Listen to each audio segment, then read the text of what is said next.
Welcome back, ladies and gentlemen. And that was the press conference by the Dutch Foreign Minister David Van Veil, who is visiting Rafah by the Rafah border crossing on the Egyptian side, and he spoke about the great Egyptian efforts exerted to deliver humanitarian aid as well as the medical assistance that Egypt has provided for the injured Palestinians who have been able to cross over.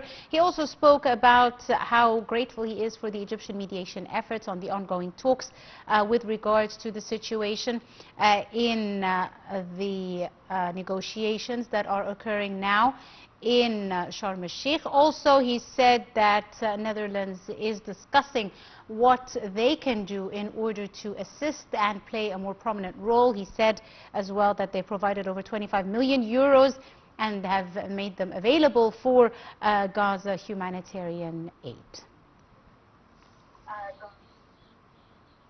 We're now delighted to be joined over the telephone by our guest, Mr. Hassan Wagih. Good afternoon to you, sir. Good afternoon. Thank you very much for your time. Of course, today we are following up on a very important visit by the Dutch Foreign Minister, who we just saw at a press conference from Rafah, where he took a look around and saw the humanitarian aid and assistance and convoys, and praised the Egyptian efforts with regards to getting humanitarian aid across the border to the Palestinians, and spoke about the great role played by Egypt and efforts by the Egyptian leadership in order to mediate and negotiate the current ceasefire talks in Sharm el-Sheikh. How important do you see the attention now being paid by many international leaders and the international community at large for the situation in Gaza and their call for a ceasefire, sir? Oh yes, of course. Many delegates are here in Cairo. Yes. And millions of people are watching out for what's happening. It's a historic meeting. Hopefully it will end with good results. And this is the wish and the hope of every participant from all countries. And the Dutch Foreign Minister is one of them.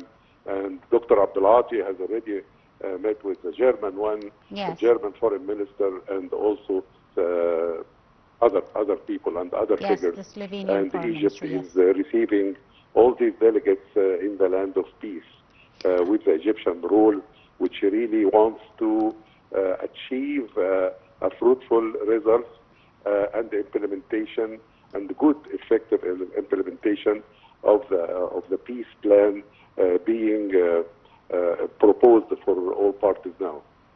Indeed, it is exactly 2 years since the beginning of the war in Gaza, and today we've seen all the visiting foreign ministers from the Netherlands, from Germany, as well as Slovenia, speaking about it's time to end the war, that Gaza is no longer inhabitable because of the destruction inflicted by the Israelis, and they all have great hopes with regards to the Trump peace plan that is currently being discussed and negotiated in the Red Sea resort city of Sharm el-Sheikh. What are your expectations, Dr. Hassan, with regards to reaching a joint agreement? Of course, one has to be optimistic, and the efforts being exerted, especially by the Egyptian leadership and the Egyptian diplomacy, as everyone is watching out, is great efforts to be exerted for the sake of putting an end to this bloody war, this genocidal war,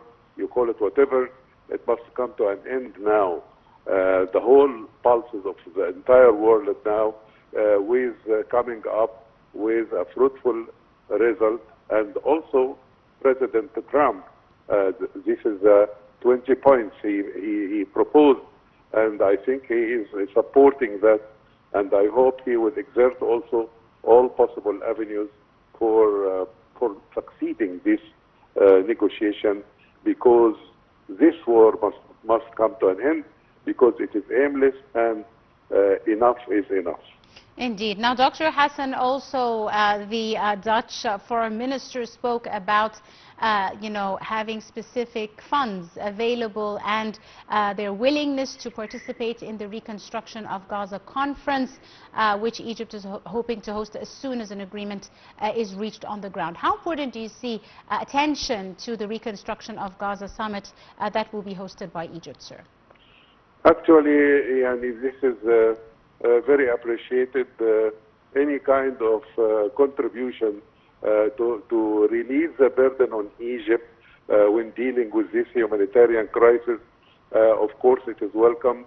And it is a duty of the entire world to go in that direction, to try to alleviate the burden and to try to deal with this unprecedented humanitarian catastrophe. So I hope that this will work out in the final analysis and it will bear good fruits, inshallah. Indeed. Dr. Hassan Wagih, our international relations expert, thank you very much, sir, for your time and your insight and for joining us on Now TV International. And of course, we will be continuing our coverage here. We will be right back after the short break. Do stay tuned.